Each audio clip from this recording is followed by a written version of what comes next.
여러분 안녕하십니까? 정관용입니다.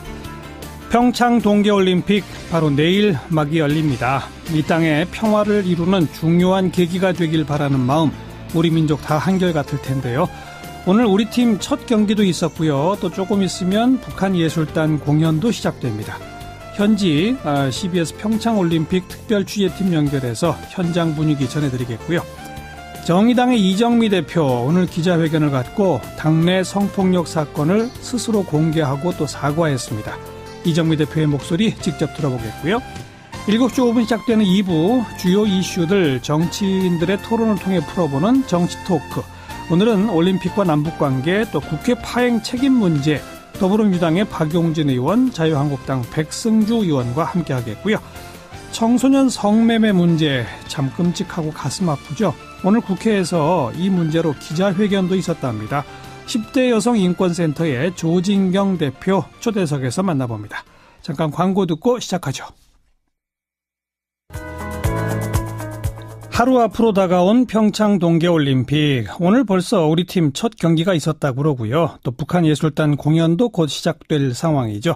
자, 강릉에 있는 CBS 평창올림픽 특별취재팀의 전영래 기자를 연결하겠습니다. 전영래 기자 안녕하세요. 네, 안녕하십니까. 네, 우선 현지 분위기 좀 정리해 주세요. 네, 빙상 경기가 열리는 강릉을 비롯해 그 평창과 정선 등 올림픽 개최 도시는 그 올림픽을 치를 준비를 모두 끝내고 전 세계에서 몰려들 손님 맞이에 분주한 모습입니다. 그 거리마다 올림픽을 상징하는 마스코트 조형물을 비롯해 그리고 도심 주요 도로에는 LED 조명 등으로 경관을 조성했고요. 그리고 이에 함께 그 각종 문화 행사와 전시관 등을 열어 그 동계올림픽 개막 하루 앞두고 겨울 축제 분위기가 고조되고 있습니다. 그 한편 지난 7일 처음으로 개최 도시인 정선에 들어온 올림픽 성화는 오늘 강릉에서의 이색 봉송에 이어 내일 개막식이 열리는 그 평창 올림픽 스타디움으로 향하면서 101일간의 여정을 마치게 됩니다. 네. 그 특히 마지막 주제에 대한 관심이 크지만 그 여전히 베일에 쌓여 있는 가운데 현지 기자들 사이에서는 그 김연아와 북한 염대옥 선수라는 말도 나오고 있는데요. 하지만 철저하게 보안을 유지하고 있어서 아무도 정확하게 예측할 수는 없는 상황입니다. 마지막 주자는 개막식 그 현장에서 확인해야 되겠군요. 네, 그렇습니다. 개막식은 내일인데 우리나라 선수들 경기 오늘 벌써 시작했다고요? 네, 동계올림픽에 출전한 그 컬링 대표팀이 대한민국 선수단에게 첫 승리를 선사했습니다. 그 종합순위 4위를 노리는 한국 선수단이 그 첫 발걸음을 힘차게 내딛었는데요.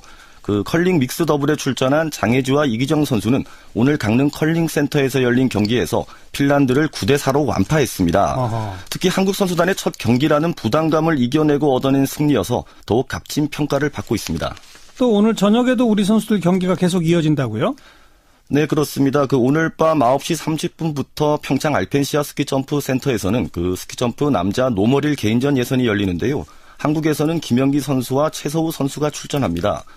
이 선수들은 이번이 올림픽 출전 6번째, 그리고 20년간 국가대표로 활동한 선수들인데요. 예. 영화 국가대표의 실제 주인공으로도 화제를 모으기도 했습니다. 하지만 메달권과는 거리가 있다는 분석이 유세하지만 평창 밤하늘을 가르는 우리 국가대표의 멋진 비행을 관람하시는 것도 아주 좋을 것 같습니다. 그리고 앞서 오늘 북한 선수단도 공식 입촌식을 갖고 올림픽 분위기에 동참했는데요. 어제 방남한 북한 응원단이 입촌식에 참석하면서 깜짝 공연을 펼치며 북한 선수단을 격려했습니다. 북한 응원단은 북한 선수들의 경기와 여자 아이스하키 단일팀 경기뿐만 아니라 남측 선수들의 일부 경기에서도 응원전을 펼칠 것으로 기대되고 있습니다. 네, 응원단뿐 아니라 지금 국내외 언론에 큰 관심을 모으는 게 북한 예술단인데 그 예술단 공연 오늘 강릉에서 열리죠? 네, 그렇습니다. 응원단과 함께 큰 관심을 모으고 있는 북한 예술단의 첫 공연이 드디어 잠시 뒤인 저녁 8시 강릉 아트센터에서 열립니다. 앞서 지난 6일 방남한 삼지연 관현악단은 어제에 이어 오늘 오전에도 강릉 아트센터에서 리허설을 진행하며 마지막까지 공연 준비에 만전을 기했는데요. 북한 예술단은 밤 8시부터 시작되는 공연에서 가수 이선희 씨의 제이에게 그리고 아리랑 등 한국 민요와 한국 가요 그리고 팝송 등을 선보일 것으로 알려졌습니다. 예.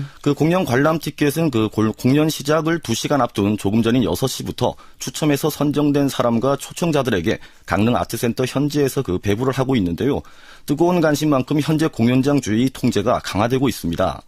공연을 앞두고 단원들이 리허설에 들어간 강릉 아트센터 주변은 전날에 비해 다소 늘어난 경찰력이 투입돼 경기를 강화하고 만일의 경우에 대비하는 모습입니다. 삼지연 관현악단 공연이 예정된 강릉 아트센터 진입로 주변에는 오늘 오후 5시부터 보수단체의 집회가 열리고 있는데요. 아하. 정복 차림의 경찰관은 물론 사복 차림의 경찰도 곳곳에서 눈에 띄는 등 공영장 주위에는 팽팽한 긴장감이 흐르고 있습니다. 네. 내일 개막식 열리는 개막식장이 이게 지붕이 없어서 추위가 걱정이다 그랬는데 내일 날씨는 어떻답니까? 네, 개막식이 열리는 평창 올림픽 스타디움은 원래 항태 덕장이었던 곳이라 바람이 아주 강한 곳입니다. 특히 개막식장 중앙 부분에 돌출형으로 마련된 그 주요 인사들의 특별석인 프레지덴셜 박스가 가장 추울 것으로 예상되는데요. 기상청은 내일 저녁 개막식장 기온이 영하 5도에서 영하 2도로 평년과 비슷하거나 높겠다고 예보하고 있지만 그 바람 등의 영향으로 체감 온도는 영하 10도까지 떨어질 것으로 예상되고 있습니다. 다행히 그 최악의 한파는 피하게 됐지만 개막식은 기온이 떨어지는 저녁 시간대에 열리는 만큼 개막식 추위를 어떻게 극복하느냐가 개막식 최대 관건으로 떠오르고 있습니다. 네, 지금까지 강릉에서 전해드렸습니다. 네, 전영래 기자 수고하셨어요. 정의당의 이정미 대표 오늘 기자회견을 열고 정의당 내의 성폭력 사건 자진 공개했습니다. 피해자들에게 기다리게 해서 미안하다 이런 사과와 함께 이 정치권 내 성폭력 근절 필요성을 언급했는데요. 공당의 대표가 이 당내의 성폭력 사건 공개하고 사과한 기자회견 아마 처음이 아닐까 싶은데 이정미 대표 직접 연결해 봅니다. 안녕하세요. 네, 안녕하세요. 예, 이게 시작은 작년 10월 발생한 일이라면서요? 아, 네. 오늘 제가 기자회견을 했던 것은 그 작년 10월에 있었던 어떤 특정한 사건을 말씀을 드리기 위한 것은 아니었고요. 예. 그 정당 안에서 우리가 여러 가지 당규상 그 성폭력 피해를 예방하거나 발생했을 때 처리할 수 있는 규정도 있고 또 당내 성폭력 예방을 위한 의무교육이 진행되고 있지만 예. 진보정당 안에서조차도 이러한 일들이 계속적으로 일어나고 있다. 예. 그래서 이런 문제들에 대한 자기 고백과 성찰 이것이 필요하다라는 취지에서 오늘 기자회견을 하게 된 것입니다. 근데 아무튼 기자회견 하시면서 당직자의 직무정지 결정한 걸 먼저 밝히셨잖아요. 네네. 그러니까 그건 어떤 케이스입니까? 작년에 우리 당 안에서 상당한 그 언어폭력 을 행사했던 성폭력 사건이 있었습니다. 예. 그래서 이 당시에 그 성폭력 가해자인 전국위원을 당에서 그 당기위원회를 통해서 제명하는 사건이 있었는데요. 예. 이게 단순히 그 가해자 한 명의 문제로 끝난 것이 아니라 그 주변에 있는 분들이 피해자를 고려하고 더 이상의 그 가해가 확산되지 않도록 노력해야 될 의무가 있지 않습니까? 예. 그런데 또 다른 전국위원회에 의해서 2차적인 정신적 피해를 주는 이런 일들이 벌어졌다는 것을 확인하게 되었습니다. 아하. 그래서 2차 가해의 전반적인 그 상황들은 당의 그 윤리심판위원회와 같은 역할을 하는 단기위원회 안에서 조사를 해야 하지만 예. 당으로서 그 주요한 당직을 맡고 있는 사람으로 인하여 이런 피해가 또 발생했기 때문에 네. 당 대표가 취할 수 있는 적극적인 조치로서 직무정지를 오늘 결정을 하게 된 것입니다. 네. 그러니까 작년 10월에 가해자는 이미 징계가 됐지만 2차 가해가 있었다는 얘기죠. 네네. 그 2차 가해를 확인하고 오늘 조치를 취했다 이 말씀인 거고요. 네, 그 2차 가해라고 하는 명백한 그 규정은 네. 사실은 당의 윤리심판기구에서 그것을 규정하게 되고 거기에 따른 징계를 내리게 됩니다. 예. 하지만 분명히 현재 벌어진 상황을 저희들이 파악했을 때는 피해자에게 또 다른 정신적 고통을 주었다라고 하는 것을 확인했기 때문에 예. 일단 그 당기위원회의 심판이 있기 전에 예. 당이 빠른 조치를 취했다 이렇게 봐주시면 될 것 같습니다. 그러면서 이런 일만 있었던 것이 아니다. 성평등 실현을 목표로 하는 진보정당인 정의당 안에서 많은 성폭력 사건이 일어났고 가해자의 상당수가 당직자였다 이런 표현을 쓰셨죠. 네, 그렇습니다. 많은 성폭력 사건? 도대체 얼마나 많다는 얘기입니까? 제가 파악하고 있는 사건들 몇 가지를 오늘 말씀을 드렸고요. 예. 당직자가 그 회식 자리에서 여성 당원에게 성희롱적인 어떤 발언을 했다든가, 예. 그리고 어떤 특정한 부문위원장이 소속되어 있는 여성 당원에게 스토킹을 했다던가, 예. 이것은 제가 이제 확인되어져 있는 사항이고, 예. 아마도 이 이외에도 우리 당 안에서 말 못하고 아직 그 자신이 피해를 입었다라고 얘기하지 못하는 또 다른 제2, 제3의 피해자가 있을 수도 있다. 예. 그렇기 때문에 사실 미투 운동이라는 것이 피해자가 자기가 용기 내서 나 이런 피해를 당했습니다라는 얘기를 하는 그런 운동이지 않습니까? 예. 그런데 사실 그 피해자가 자신의 피해를 복귀하고 사람들 앞에서 그것을 드러낸다라는 것 그 자체가 엄청난 고통이 따르는 것입니다. 예. 그런데 그분들에게 또다시 더 용기를 내셔서 더 얘기를 하십시오라고 하는 것이 과연 지금 시점에 정치인으로서 해야 할 얘기인가 예. 그 고민을 하게 됐고요. 예. 그래서 오히려 그 조직이나 단체 안에서 우리 조직과 단체 안에서는 그런 일이 있었는가 없었는가 이런 걸 더 살피고 들춰내고 예. 이러는 일이 필요하다고 봤습니다. 그리고 아직 다 드러내지 않은 그런 피해자가 있다면 당의 대표로서 진심으로 사과를 드리고 싶어서 예. 그런 말씀을 드리게 된 것입니다. 그 하나하나 이렇게 사실이 확인되면 당원 당규에 따라서 철저히 징계는 지금 다 하고 있다 이런 겁니까? 지금으로서는 다 제가 확인되고 있는 사항들은 그런 절차를 다 밟고 있습니다. 그러면서 또 지금 한국 정치에는 숨어있는 안태근이 없는가? 여의도야말로 성폭력이 가장 빈번한 곳으로 여성 정치인, 보좌인, 언론인에 가해지는 성폭력은 일상적이다 이런 표현까지 쓰셨는데 정말 그렇습니까? 네. 정치권이 그래요? 그것은 각자 정당들이나 언론기관이나 이런 의원님들은 의원님들대로 자신의 의원실 안에서 벌어지는 일들이나 이런 것들에 대해서 면밀히 살펴보고 성찰하셔야 될 부분이라고 저는 봅니다. 제가 건네건네 들은 이야기들로도 상당 부분 이런 예. 일들이 비일비재하다는 것을 알고 있고요. 예. 이번에 서검수 사건이 터지고 난 다음에 의원실 각 보좌관들이 서로 소통하는 SNS 상에서도 왜 이런 문제에 목소리를 높이면서 정작 우리 내부에 있는 문제에 대해서는 아무도 얘기하지 않는가 이런 예. 이야기를 하는 여성 보좌관들도 저는 상당히 있는 것으로 알고 있습니다. 예. 그렇기 때문에 지금은 이것이 무슨 어떤 검찰 내부의 개혁을 왜 안 하냐, 어떤 당에서는 왜 그런 성폭력 문제에 대해서 눈 감냐 이렇게 남 탓을 하기보다는 네. 자기가 소속되어 있는 곳, 자기가 몸담고 있는 조직 안에서 책임 있는 위치에 있는 분이 우리 안의 문제를 내가 덮으려고 하거나 해결하지 않으려고 하지는 않았는가.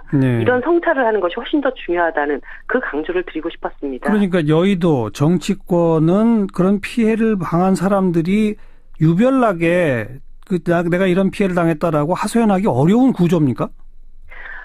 이 모든 성폭력, 특히 성희롱의 문제는 권력관계 안에서 이루어집니다. 예. 그럴 때 사실 이 정치권이라는 것은 권력의 정점에 있지 않습니까? 예. 어떤 때는 여성 기자가 의원으로부터 막말이나 반말, 하대하는 이야기 이런 걸 들어도 쉽사리 그것에 대해서 문제 제기를 하거나 이렇게 굉장히 어려운 곳입니다. 그런 측면에서 이 여의도가 어떤 권력관계 정점이 있기 때문에 훨씬 더 그 문제에 대해서 투철해야 된다라고 하는 그런 점을 강조를 드린 것입니다. 서지현 검사도 검찰에 잘 나가는 고위 간부들 나는 이쯤 해도 괜찮아라는 인식을 갖고 있는 것 같다 이런 식의 증언도 하지 않았습니까? 네. 사실 고위 검찰보다 정치인들은 더 권력이 세니까 정치인들이 그런 행동을 보이는 경우들이 있더라 이런 얘기인 거죠? 네, 그럴 뿐만 아니라 사실 이제 정당들은 다 유권자들의 표심을 가장 중요하게 여깁니다. 그렇기 때문에 내부의 치부를 드러내는 것에 대해서 상당한 두려움을 가질 수밖에 없습니다. 감추려고 하고. 네. 그렇기 때문에 피해자의 고통을 우선하다기보다는 조직을 외부적으로 어떻게 잘 보일 것인가 이런 것을 더 신경을 쓰기 때문에 오히려 그 피해가 가중되는 경우들이 더 많이 있다고 생각을 합니다. 네. 기자회견 하는 도중에 대표님이 울컥 눈물을 보이셨잖아요. 왜 그러셨어요? 사실은 이제 오늘 기자회견을 하면서 심적으로 굉장히 많이 힘들었습니다.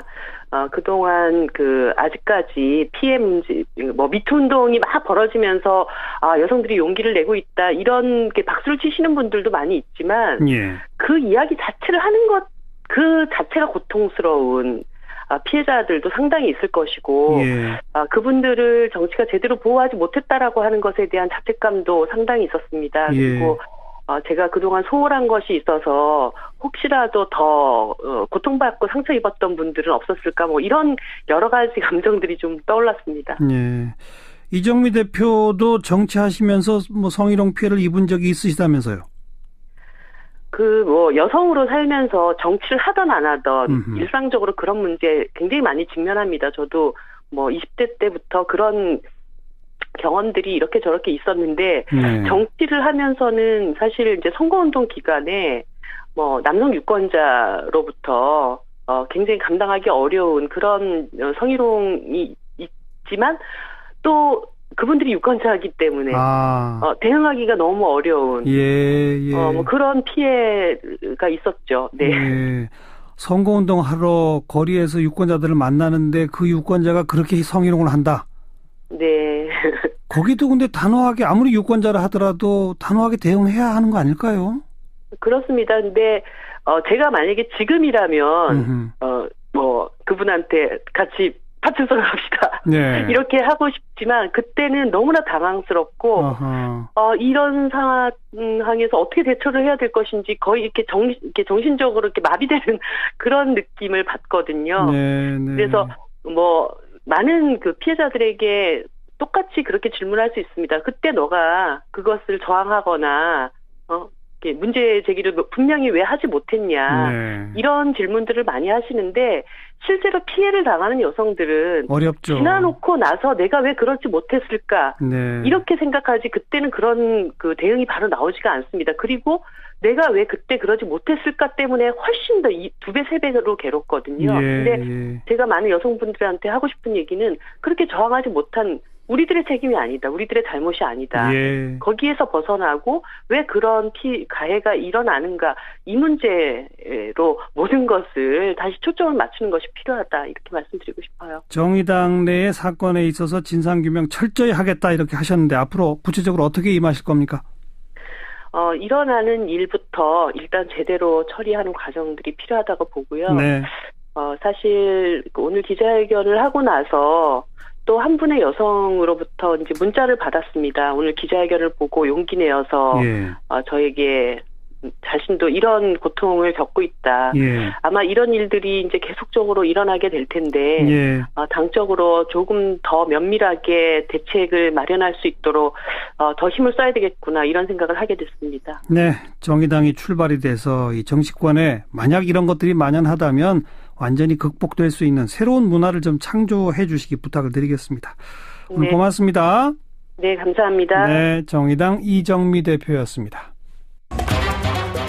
윤태곤 실장 어서 오세요. 네, 안녕하세요. 국민의당 송기석, 민주평화당 박준영 두 의원이 의원직 상실했죠. 예. 박준영 의원은 아예 실형까지 살아야 되고 그렇죠. 송기석 의원은 회계 책임자가 집행유예 판결을 받았어요. 둘 다 상실입니다. 네, 이제 재보궐선거 하겠네요. 그렇죠. 6월 지방선거 때 같이 합니다. 그리고 13일에 한국당 박찬호 의원도 대법 판결 앞두고 있어요. 박 의원은 2심에서 벌금 300만 원 선고받았습니다. 벌금 100만 원 이상이면 의원직 상실인데 그렇죠. 아시다시피 대법원 판결은 이걸 80만 원으로 낮춰주고 이런 건 없어요. 네. 유죄냐 기냐 아니냐. 그렇죠. 예, 유죄냐 문제냐만 따집니다. 예. 지금까지는 재보궐 몇 곳입니까? 오늘은 둘 다 호남이죠. 지금 이제 총 6곳이 됩니다. 6군데. 박준영 의원 지역구가 전남 영암 무안 신안군, 송기석 의원 지역구는 광주 서구갑. 그다음 빈자리들은 이렇습니다. 최명길 전 국민의당 의원의 낙마로 공석이 된 서울 송파을. 그리고 안철수 국민의당 대표가 대선 때 사퇴했잖아요. 네. 그래서 서울 노원병이 비었고 윤종호 전 민중당 의원의 당선 무효형으로 자리가 난 울산 북. 그 LCT 비리로 구속 수감 중인 배덕광 전 의원은 이 1심에서 형량을 많이 받아서 그런지 그 의원직 사직을 했어요.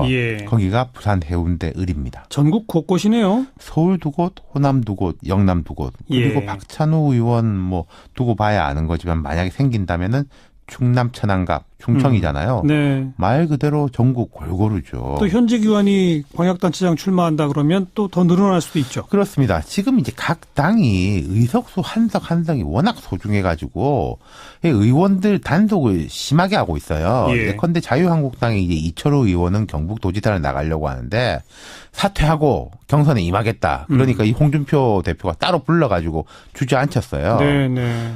뭐 이거는 가능한 이야기인데 지역에 따라서는 아예 출마 자체를 못하게 하려고 하는 압박을 넣는 이야기도 들리고 있거든요. 예. 하지만 결국 뭐 몇 군데는 나오긴 나올 겁니다. 그러면 총 한 10군데? 그렇죠. 10여 곳 되는 거죠. 그 뭐 미니 총선 얘기가 나오네요, 벌써. 그렇죠. 거기다가 지금 1당, 2당 의석수가 거의 붙어 있잖아요. 네. 관심이 쏠리고. 거기에다가 지방선거하고 같은 날 치러지니까 정치적 말하자면 판이 확 더 커지는 커지죠. 거죠. 예. 앞서 짚어봤지만 전국 곳곳인데 서울은 보십시오. 강남, 강북 한 곳씩이에요.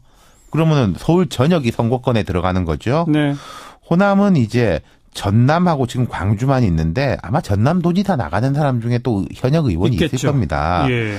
그럼 이것은 보통 뭐 이제 민주평화당하고 바른미래당하고 갈라져 있지만은 과거 국민의당 자리가 빈 곳들에 민주당이 거센 도전을 할 것이고 그렇죠. 영남 같은 경우에도 아주 흥미로운 게 TK가 아니라 울산하고 부산입니다. 예. 특히 울산 북구 같은 경우에는 아까 제가 민중당 윤종호 의원이 원래 의석이었다고 했잖아요. 네. 현대자동차 소재지예요. 진보세가 센 곳이거든요. 뭐 유명 인사들 출마설도 계속 나오죠. 그렇죠. 아무래도 이제 여권이 우세한 형국이니까 송파을 같은 경우에는 최재성 전 의원, 문 대통령 측근인데 지난 총선에 불출마했었지 않습니까? 예. 본인이 고려하고 있다고 했고 안희정 지사 이야기도 나오고 있고 예. 정봉주 전 의원 같은 경우에도 뭐 서울시장 재보궐선거 다 염두에 두고 있는 것 같습니다. 여권에서 아무래도 이야기가 많이 나오고 있어요. 판은 커졌고 유명 인사도 더 많이 나올 것 같다. 네. 수고하셨어요. 감사합니다. 윤태권 실장이었습니다. 시사잡기 1부 마칩니다. 7시 5분에 다시 뵙죠. 2부 첫 순서 오늘 하루 화제가 된 뜬 뉴스들 정리해드리죠. CBS 김효은 기자 어서 오세요. 네, 안녕하세요. 첫 소식은요? 네, 코레일 노사가 해고자 98명을 전원 복직시키는 데 합의했습니다. 네, 언제 해고된 분들이죠? 이분들이 다 해고 시기가 다른데요. 예. 2003년 노무현 정부 때 이제 철도청이 철도공사로 전환되는데 반대하다가 40명이 해고가 됐고요. 아하. 이후 외주화 구조조정에 반대하다가 4명이 또 해고가 됐고 예. 이명박 정부 때는 코레일이 단체 협약을 일방적으로 해지해서 노조가 파업에 들어갔는데 이때 44명이 쫓겨났고요. 네. 또 박근혜 정부 때 민영화에 반대하다가 10명이 해고가 됐습니다. 예. 근데 그렇게 쭉 여러 번에 걸쳐 해고된 전원을 복직시키기로 했다? 네. 그리고 사실 제가 이제 첫 소식으로 이걸 꼽은 이유가 예. 사실 이 사건이 저한테는 좀 남다른 이유가 있거든요. 왜요?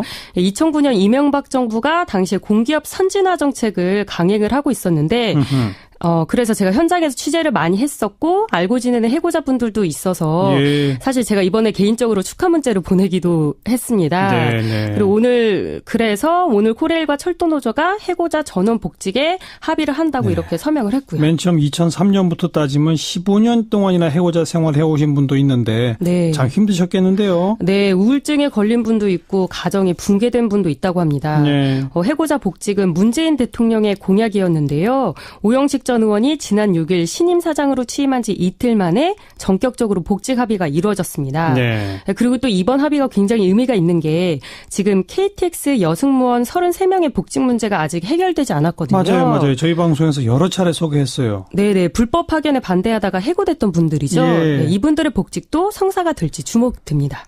거기도 좋은 소식이 있었으면 좋겠네요. 네, 다음 소식은요? 네, 북한 응원단의 화장실 사진 논란입니다. 무슨 사진이요? 화장실 사진입니다. 네, 국가기관통신사인 연합뉴스가 어제 경기도 가평휴게소에 들렀던 북한 응원단의 사진을 찍어 보도를 했는데요. 예. 네, 여기까지는 정당한 취재 활동이죠. 예. 문제는 여성 단원들이 화장실에 있는 모습까지 촬영을 해서 내보냈다는 겁니다. 아이고, 화장실 안에 있는 모습을? 네, 여성 단원들이 화장실 안에 있는 거울을 보면서 온 매무새를 만지는 모습이라든지 심지어는 화장실 내부에서 줄 서서 기다리는 모습까지 촬영을 했습니다. 네. 네, 미디어오늘 보도에 따르면 연합뉴스 측은 어제 오후 늦게 문제가 된 사진들을 삭제했다고 하는데요. 이 사진들이 중앙일보에 가공된 채 그대로 보도가 됐고 SNS를 중심으로 계속 확산되면서 오늘까지도 논란이 이어지고 있습니다. 좀 심했네요. 인권 침해 논란 일겠는데요. 네, 네티즌 비판은 말할 것도 없고요. 한 외신 기자는 이를 기레기 행태라고 꼬집었습니다. 네. 네, 미국 워싱턴 포스트의 안나 파이필드 도쿄지국장이 오늘 오늘 자신의 트위터에 이 화장실 사진 논란에 대해서 정말 너무 역겹다. 이래서 기레기 하는구나라고 기레기를 한글로 적어서 비판했습니다. 아이고. 자, 마지막 소식은요. 네, 배우 고현정 씨가 SBS 수목 드라마 리턴에서 중도 하차했습니다. 왜요? 왜 중도 하차했어요? 네, 현재 고현정 씨 측과 SBS 측이 서로 상반된 입장을 내놓고 있어서 진실 공방으로 흐르고 있는데요. 예. 우선 팩트를 전달해 드리자면 어제 SBS가 먼저 고현정 씨의 하차 소식을 전했습니다. 제작진과의 갈등이 너무 크고 배우의 불성실함으로 인해서 더 이상 작업을 진행할 수 없어 주연 배우 교체를 검토 중이다. 예. 이렇게 밝혔고요. 그러자 오늘 고현정 씨 소속사에서 의견 차이가 있었다는 점을 인정하면서 하차 통보를 받아들인다. 이렇게 밝혔습니다. 근데 진실 공방은 뭐예요? 네, 이 하차 이유를 놓고서 서로 말이 엇갈리는데요. 고현정 씨가 연출자인 주동민 PD를 폭행했다는 주장이 제기됐는데 아하. 고 씨 측은 사실이 아니라고 부인했습니다. 예. 그런데 리턴 스태프들이 고현정이 PD를 밀치고 욕한 건 사실이다. 이렇게 다시 반박을 한 상황입니다. 네. 글쎄, 진실이 뭔지는 아직 명확하진 않군요. 네, 수고하셨어요. 네, 감사합니다. 김효은 기자였습니다. 매주 목요일 정치권 이슈들 여야 의원들과 토론해보는 정치 토크 시간입니다. 오늘 이 더불어민주당 박용진 의원, 자유한국당 백승주 의원과 함께합니다. 두 분 안녕하세요. 예, 안녕하세요. 예, 안녕하세요. 경상북도 구미시의 백승주 의원입니다. 네. 자, 김정은의 여동생 김여정이 한국에 온다. 우선 여기에 대한 논평부터 들어볼까요? 박용진 의원, 어떻게 보세요? 북이 무슨 평화 공세, 평화 제스처 이제 이렇게들 많이 얘기를 하셨는데요. 예. 저는 북이 미국과 국제사회 공조에 따른 대북 압박에 상당한 부담을 갖고 예. 또 군사적인 이 압박에는 상당히 위축되어 있다 이렇게 봐요. 예. 그래서 북도 어쨌든 이번 평창 올림픽을 계기로 해서 남북 관계를 개선하고 북한에 대한 압박을 좀 이렇게 풀어가자고 하는 어떤 절실함이 있는 것 같고요. 네네. 또 우리는 우리대로 한반도의 평화 분위기를 만들어내야 되는 우리의 절실함이 있습니다. 그래서 이렇게 남과 북 모두의 절실함이 이번에 보이기 때문에 반드시 결실을 만들어내자. 예. 절실함이 결실로 맺어지기를 기대하겠습니다. 그런 절실함 때문에 김여정을 한국으로 보내는 것일 거다. 이런 거로군요. 네, 그렇습니다. 백승주 의원은 어떻게 평가하십니까? 예, 저희 자유한국당은 동계올림픽을 유치한 당으로서 동계올림픽 성공적으로 개최되기를 바라는 마음이 간절하다, 똑같다 이렇게 말씀을 드리고 싶고요. 예. 그래서 제가 생각할 때는 방금 박용진 의원도 이제 인정을 했듯이 올림픽을 축하하기 위한 뿐만 아니다. 다른 생각을 갖고 있는데 그 첫 번째 생각은 저는 북한 체제가 갖고 있는 아주 부정적인 그런 이미지를 세탁하는데 우리 올림픽을 이용하고 있다. 예. 둘째는 그 유엔 제재, 미국의 제재 이런 제재로부터 좀 탈피하는 수단으로서 참가를 고위급 인사를 보내고 있다. 이렇게 봅니다. 예. 어쨌든 이러한 목적을 갖고 왔지만은 올림픽 우리가 잘 활용해서 예. 성공적으로 만들어가기를 바랍니다. 네. 그리고 오늘 건군 70주년 열병식. 그런데 예년과 달리 1시간 정도 줄여서 했다 그러고 생중계도 하지 않고 녹화 중계 정도로만 하고 뭔가 조금 평창올림픽을 의식해서 일부러 그런 건지 어떤 건지 지금 논란이 분분한데 이건 어떻게 생각하세요? 이번에는 백승주 의원부터 먼저. 북한은 건군제를 원래 4월 25일로 하다가 이번에 올림픽을 앞두고 갑자기 2월 8일로 바뀌었죠. 예. 열병식을 해서 대대적으로 생중계할 것이라 이렇게 예측을 했는데 예. 오늘 10시 반에 하고 우리 시간은 6시부터 이제 녹화 중계를 하고 있는데 예. 생중계냐 녹화 중계냐는 여러 가지 평가가 있겠지만 저는 큰 의미의 차이가 없다고 생각을 하고요. 아하. 원래 목적이 열병식을 통해서 북한이 지금 개발한 또 보유한 무기 체계를 전 세계에 알리는 그런 효과가 있는데 그 녹화 중계도 거기에 대한 시청률 차이는 없을 거예요. 시청률이 더 높아지고 예. 또 편집을 통해서 자기들이 자랑하고 싶은 부분 전하고 싶은 메시지를 더 정교하게 만들어서 보내고 있지 않나 이렇게 생각을 합니다. 예. 근데 그 ICBM이나 이런 전략 무기들이 진짜 등장했는지 안 했는지도 아직 지금 확인이 안 된다면서요? 어떻게 보세요? 지금 13,000명 정도가 북한 장병이 참가, 전체 인원 참가인은 5만 명이고 많이 추웠죠. 영하가 한 11도 정도 됐다 그러는데 예. 이런 지금 열병식 녹화 TV를 보면서 새로운 무기 체계를 보일 것인가에 대해서 지금 계속 보고 있습니다. 아직은 하기 좀 필요한 부분입니다. 그렇군요. 자, 박용진 의원은 어떻게 보세요? 근데 저는 우리 백승주 의원님께서 북이 보이고 싶은 것만 보이는 편집이 있을 수 있다고 그러는데 너무 또 보고 싶은 것만 보고 계시는 건 아니냐 생각이 들어요. 예. 왜냐하면 우리가 이제 시진핑 중국 국가주석이 이제 미국에게 보란 듯이 이렇게 자기들의 군사력을 강조할 때 어떻게 했습니까? 열병식을 하면서 군복을 입고 나와요. 네. 그게 이제 뉴스가 된 적이 있습니다. 오늘 김정은은 중절모를 쓰고 나왔어요. 예, 주변에 있는 다른 군 장성들은 다 군복을 입고 있는데 예. 김정은 혼자만 중절모를 쓰고 무슨 소풍 나온 사람처럼 그렇게 하고 있고요. 네. 부인이 이설주를 또 대동을 해서 나왔더라고요. 예. 그러니까 이게 내부의 무슨 축하 행사, 자기들 나름대로 군대 정식 군대를 출범한 70주년을 참 축하하고 이런 자리로 하려고 하고 말씀하신 것처럼 규모도 위협적이지 않은 방식으로 이렇게 좀 바꾸고 이런 것들이 보이는 의미는 네. 제가 볼 때는 어쨌든 남쪽에서도 이거에 대해서 상당히 신경 쓰고 미국도 상당히 신경 쓰고 하는 걸 의식해서 거기에 대한 반응이라고 보거든요. 아하. 그래서 무슨 군사 퍼레이드에 우리 대통령도 군사 퍼레이드나 열병식을 할 때는 양복을 입을 때도 있긴 합니다만 군복을 상의 정도는 군복을 입기도 하거든요. 네. 전에 박근혜 대통령도 그랬고요. 근데 중절모에 이런 코트를 입고 약간 코믹한 그런 상황을 만들어내는 것도 저는 북의 의도를 아주 그냥 절실히 드러냈다. 우리가 무슨 위협하려고 그러는 거 아니다. 예. 이런 부분에서는 전에 통일부 장관이 얘기했던 내부 행사라고 하는 지적이 맞는 거 아니냐 이렇게 보고 있습니다. 내부 행사이면서 한국과 미국의 눈치를 좀 상당히 많이 보고 있다고 느낀다. 저는 엄청 위축돼 있다고 봐요. 지금 북한이.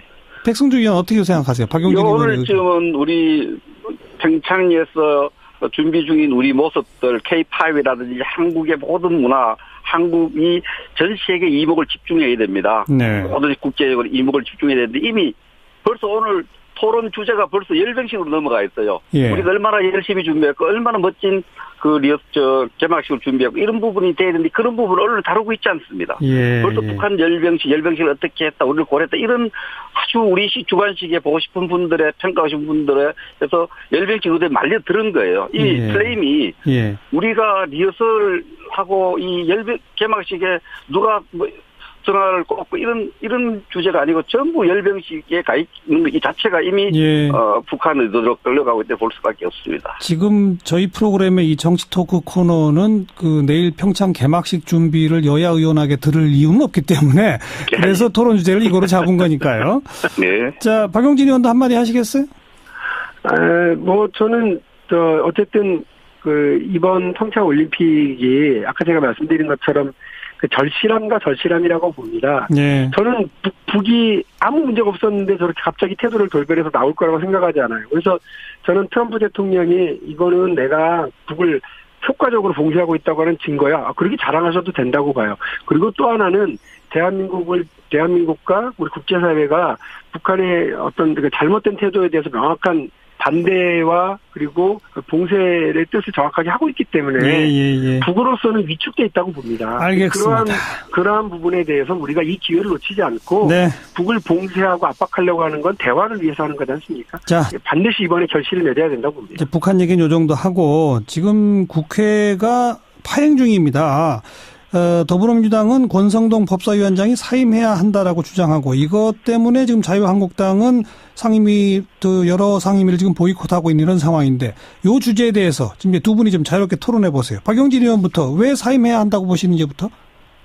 어쨌든 현직 검사인 춘천지검의 안미영 검사가 권성동 법사위원장의 이름을 거론하면서 이런 압력이 있었다 수사에 그것도 우리 국민들이 가장 붕괴했던 채용 비리건과 관련해서 그 수사를 제대로 할 수 없었고 덮었다라고 하는 그 폭로를 했기 때문에 네. 그럼 그와 관련해서 지금 검찰이 다시 조사하고 수사하겠다는 거 아닙니까? 예. 그런데 그 당사자인 그 법무부와 또 검찰을 상대로 해서 여러 가지 일을 해야 되는 법사위원회 위원장이 당사자라고 한다면 네. 이게 제대로 될 수 있겠습니까? 그런 의미에서 예. 저희는 법사위원회가 좀 제대로 돌아갈 수 있도록 이해 당사자는 좀 물러났으면 좋겠다라고 의견을 전달한 건데 네. 그거를 가지고 무슨 기획 정치 폭로다 야당 탄압이다 이러면서 온 국회를 다 스톱시켜버리니까 네. 그야말로 아까 우리 백승지 의원님 말씀처럼 평창 개막식 하루 전날 우리가 이런 토론을 해야 되는 거 아니겠습니까? 백승주 의원 말씀해 보세요. 예, 참 정말 안타깝죠. 국민이 보기도 안타까운데 이 문제는 우리 여당이 정말 여당이 되는지를 한번 자성해야 된다고 생각을 합니다.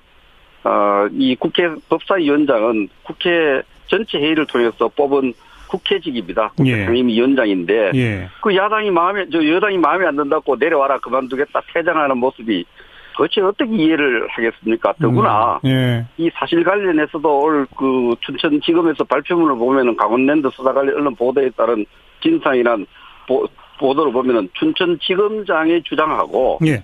거기에 안모 여자 검사의 주장이 굉장히 충돌되고 있거든요. 예, 예. 이런 게 의혹이 제기했다는 것만으로 국회의원 전체 회의를 통해서 뽑은 상임위원장 보고 내려와라. 예. 이게 이번만 이래서만 되는데 이 앞에 또 다른 일로도 이런 이야기 계속되니까 예. 이거는 여당이 해서는 안 될 일이다. 특히 정쟁을 하지 말고 올림픽을 준비하자. 이렇게 네. 결의를 한 마당에서 예. 이제 그 법사위원장에 대해서 퇴장하고 마비시키는 것은 진짜 여당이 한번 맹성을 해야 될 일이다 이렇게 생각을 합니다. 박용준 의원 바로 받아보세요. 아니 백승주 의원님 근데 지난번에 우리가 국회의원들이 전체가 뽑은 국회의장님도 자유한국당 마음에 안 든다고 물러나라고 국회의장 공간까지 가서 데모하시고 그랬던 게 자유한국당 아닙니까?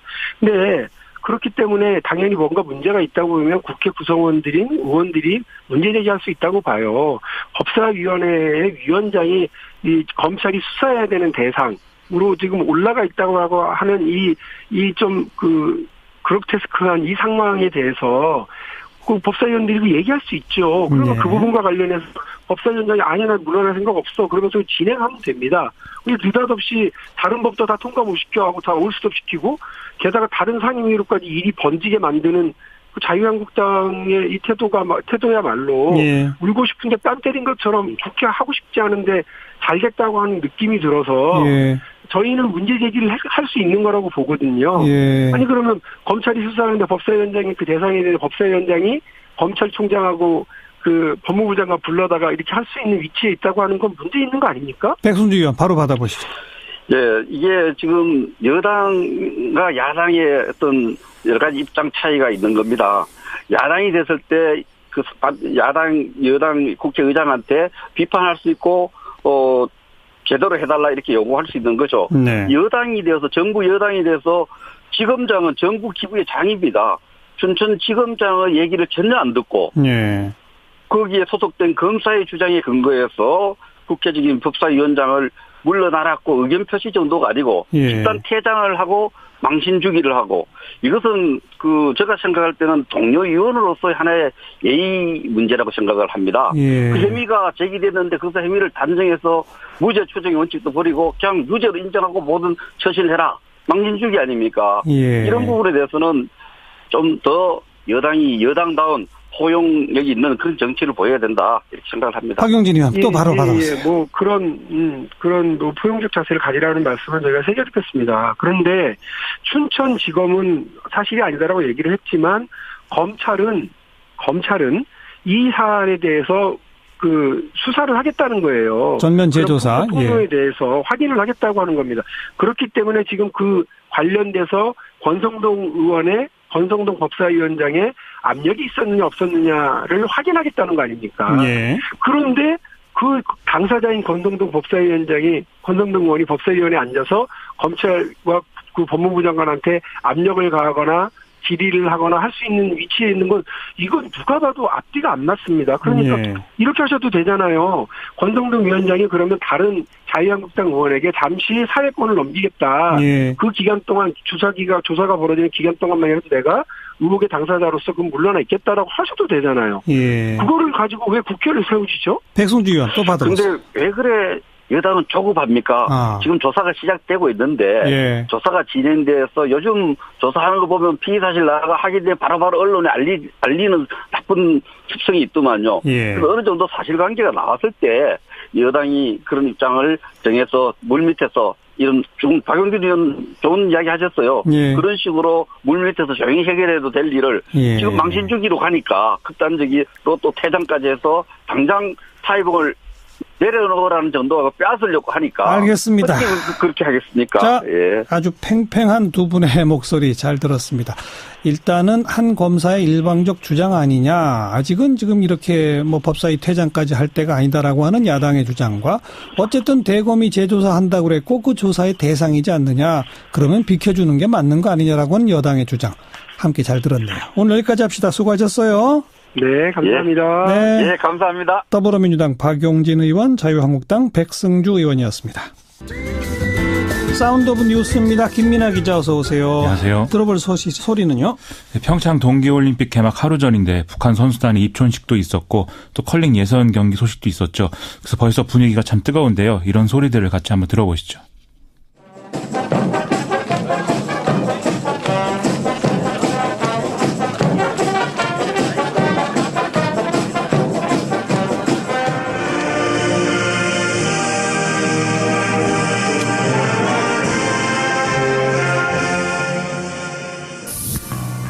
안녕하세요. 컬링 믹스더블 국가대표 이기정입니다. 파이팅! 출발합니다. 좀 플레이 좀 해줬으면 좋겠는데요. 자, 갑니다. 네, 갑니다. 그대로 와서 앞에 있는 또 그렇죠. 네, 좋습니다. 네, 좋아요. 네. 밀려났어요. 자, 휘어져서 들어오는데 좀 센 것 센터로 같습니다. 들어올 수 있을까요? 지나가죠. 지나갑니다. 자, 이랬는데 대한민국이 스틸에 성공합니다. 됐어요. 들어왔어요. 네, 앞서 일부에서도 소식 전했습니다만 우리 선수단의 첫 경기 믹스더블 핀란드를 9대4로 이겼다죠. 그렇습니다. 핀란드가 사실 그렇게 강팀은 아니다라는 게 언론의 분석인데 그건 우리도 뭐 출전국 중에 따지면 거의 뭐 이 뒤에 있는 상황이기 때문에 뭐 아주 좋은 스타트다 이렇게 얘기할 수가 있겠습니다. 예. 컬링 믹스더블 종목은 총 8개 팀이 참가해서 리그전을 치른 뒤에 상위 4개 팀이 4강에 오르는 방식인데요. 조금 있다가 8시 5분에는 세계 랭킹 3위인 중국하고 2차전을 치르게 된다고 합니다. 하루에 경기를 2개를 해요? 이게 뭐 여러 경기를 치러야 되기 때문에 진행을 하게 되는데 예. 뭐 좋은 결과가 좀 있었으면 그렇죠. 좋겠습니다. 앞서 북한 입촌식 소리를 좀 들었던 것 같은데 뭐 그야말로 인산인해였다고요? 국내외에서 상당히 많은 취재진이 몰려왔는데 북한 기자들하고 우리 기자들하고 이 취재 열기 때문에 뭐 신경전도 일어나고 여러 가지 이제 일이 있었다고 합니다. 또 올림픽 찬가가 울려 퍼지고 난 뒤에 올림픽기와 인공기가 같이 올라갔는데 다른 국가들의 경우에는 국군 의장대가 이걸 개항을 했는데 이 북한의 경우에는 이제 민간인이 했다고 하네요. 이게 남북 간의 어떤 특수성 이런 것들을 감안한 조치라는 것이죠. 하긴 북한의 인공기를 우리 국군이 개항할 수는 없죠. 그렇죠. 그럴 수가 없는 거죠. 네. 이후에는 이제 강릉 선수촌의 퍼포먼스 팀이 준비한 공연과 북한 취주학당 공연이 함께 진행이 됐는데요. 북한 선수들과 우리 퍼포먼스 팀이 좀 손을 맞잡고 원을 그리면서 빙글빙글 도는 이런 모습도 연출을 했다고 합니다. 좀 남북 사이에 복잡한 현안이 지금 산적해 있는 상황이지만 적어도 스포츠 영역에서는 좋은 분위기를 이렇게 좀 만들었으면 하는 그런 바람을 가져봅니다. 네. 자, 다음 뉴스. 북한이 오늘 창군 70주년을 기념하는 열병식을 국제사회의 우려에도 불구하고 강행을 했는데요. 조금 아까도 이 문제 가지고 토론을 했습니다만. 예. 김정은이 참석한 가운데 오전 11시 반부터 1시간 반 정도 행사를 진행했다고 지금 뭐 얘기가 나오는데 지난해 4월 15일 김일성 생일 105주년 열병식의 경우에는 3시간 동안 했기 때문에 상당 부분 뭐 축소했다 이렇게 볼 수가 있을 것 같습니다. TV 생중계도 뭐 이루어지지 않았다고 하고요. 네. 이에 앞서 북한은 예년과 달리 또 열병식에 외신 기자들을 초청하지 않겠다 이렇게 밝힌 바도 있죠. 예. 아까도 잠깐 제가 언급했습니다만 토론 도중에 우리나 미국을 자극할 만한 무기가 과연 열병식에 등장했느냐 지금 아직 확인 안 되고 있다죠? 이게 이제 제가 내용은 안 나왔다고 준비를 해왔는데 방금 들어온 속보를 보면은 ICBM급 미사일 2개가 나왔다고 합니다. 지금 나왔다고? 지금 이제 열병식 진행한 거에 대해서 녹화 중계를 지금 조선중앙TV가 하고 있는데 예. 방금 이제 화면이 나온 모양입니다. 예. 그래서 이게 안 나왔으면 앞으로 북미 관계가 상당히 좀 진전될 수 있지 않겠는가, 북미 대화가 가능할 수 있는 그런 조건이 마련될 수 있지 않을까 하는 기대도 좀 가졌었는데 네네. 이게 좀 나와서 이 북미 대화의 기준으로 보면은 좀 걸림돌이 될 수 있는 그런 상황인 것 같고요. 그런데 그 ICBM급이라고 하는 게 그동안 열병식에 등장했던 건지 신무기인지 이것까지는 조금 더 확인해 봐야 될 것 같고요. 그렇습니다. 네. 문 대통령은 오늘 각국 정상들하고 만남을 가졌죠? 그렇습니다. 이 정부는 평창 동계올림픽을 북미 대화의 계기로 만들겠다라는 분명한 계획을 갖고 있기 때문에 주로 이 얘기를 각국 정상 및 관계자들에게 강조를 했습니다. 일단 시진핑 중국 국가주석 특별대표 자격으로 방한한 한정 공산당 중앙정치국 상무위원을 만났는데 이 남북 대화가 북미 대화로 이어지도록 중국 정부가 많은 역할을 해달라 이렇게 당부를 했고요. 또 오늘 조간신문에도 쭉 등장한 프랑크 발터 슈타인마이어 독일 대통령하고 정상회담 및 오찬을 진행을 또 했습니다. 이 슈타인마이어 대통령은 외무장관 출신이기도 한데요. 이 자리에서 문재인 대통령은 남북관계 개선과 한반도 비핵화는 나란히 함께 갈 수밖에 없다. 이 점을 좀 강조를 했고 올림픽 이후까지 좀 대화 분위기를 이어가서 북미 대화로 발전시키는 게 과제이다. 이렇게 얘기를 했습니다. 미국의 마이크 펜스 부통령도 만났죠.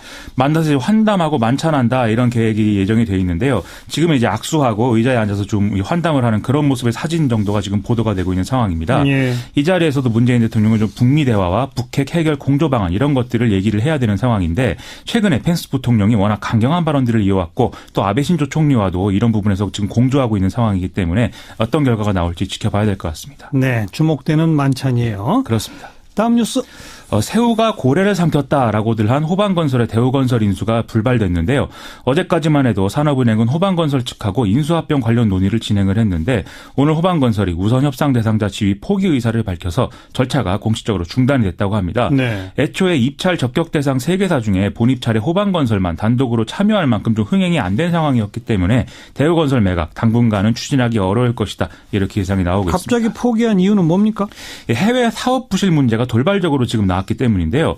대우건설은 올해 초에 모로코 사피의 복합 화력발전소 현장에서 문제가 발생을 해서 기자재 등의 제작을 좀 다시 발주해야 되는 그런 상황이 있었는데 지난해 4분기 실적에 이걸 반영함으로써 3천억 원 정도의 잠재 손실이 났다는 것이거든요. 네. 이로써 7천억 원 수준을 웃돌 것으로 예상했던 지난해 영업이익이 4천억 원 수준으로 줄었고 특히 해외 사업 부문에 있어서는 지난해 3분기까지 855억 원이었던 누적 손실이 연간 4,225억 원 수준까지 급증을 했다는 겁니다. 아하. 산업은행은 이러한 사실을 어제서야 확인을 했다고 하고요. 호반건설이 지금까지 지난해 3분기 실적 기준으로 인수합병 추진을 해왔기 때문에 이게 포기가 불가피한 상황이 됐다라는 것이죠. 산업은행은 왜 이런 사실을 미리 파악하지 않고 매각을 진행했을까요? 인수합병 논의 진행 시에 산업은행이 대규모 경영관리단을 통해서 이 대우건설의 경영을 살피는 과정을 거쳐야 됐는데도 이게 이제 대규모 부실을 사전에 알지 못한 것이기 때문에 논란이 불가피한 상황이죠. 그렇죠. 만일 산업은행이 이 해외 사업장의 부실을 파악하지 못한 문제라고 하면은 뭐 무능하다 이런 비판을 피할 수 없게 되는데요. 매각을 급하게 추진하면서 자유한국당 등이 뭐 특혜 의혹 이런 것까지 제기한 상황이 된 것도 하나의 문제라고 볼 수 있을 것 같습니다. 네. 반면 대우건설 경영진이 호반건설 인수합병에 불만을 갖고 부실을 감추고 있다가 뒤늦게 알린 게 아니냐 이런 추측도 이 시장에서 나오는 모양인데요.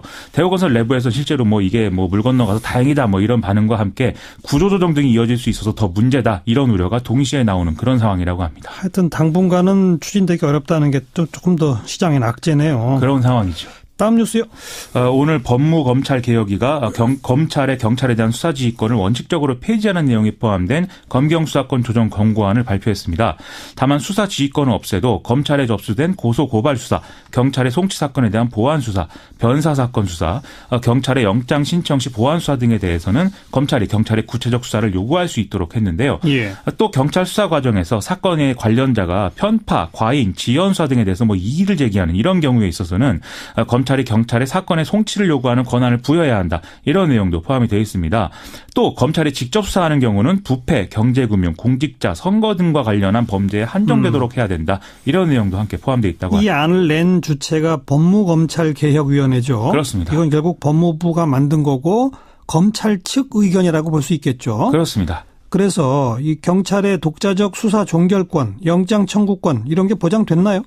이게 경찰은 그 두 가지가 보장이 돼야 수사권 독립이 완성된다 이렇게 주장을 해왔고 경찰개혁위도 그동안 이제 그런 내용의 권고안을 발표한 바 있죠. 예. 그런데 이 법무검찰개혁위의 권고안에는 이런 내용은 포함되지 않았습니다. 아하. 다만 경찰이 부당하게 영장이 반려됐다 이렇게 판단할 경우에는 외부위원이 다수인 영장심사위에 이의를 제기해서 2차 판단을 구하는 길을 열어놓도록 한 그런 대목이 있다고 하는데요. 네. 이 검찰 내부는 어쨌든 이것 관련해서 권한을 완전히 빼앗기는 건 아니니까 좀 안도하는 그런 분위기라고 하는데 하지만 경찰 측은 지금 언론을 통해서 여러 가지 반응을 내놓고 있는데 이런 권고안은 사실상 아무것도 바꾸지 않겠다는 것 아니냐, 눈 가리고 아웅이다 뭐 이런 내용이 다수라는 그런 얘기입니다. 그러니까 경찰 측 의견과 검찰 측 의견이 지금 다르잖아요. 그렇습니다. 어떻게 해야 이게 정리가 됩니까? 정부안으로.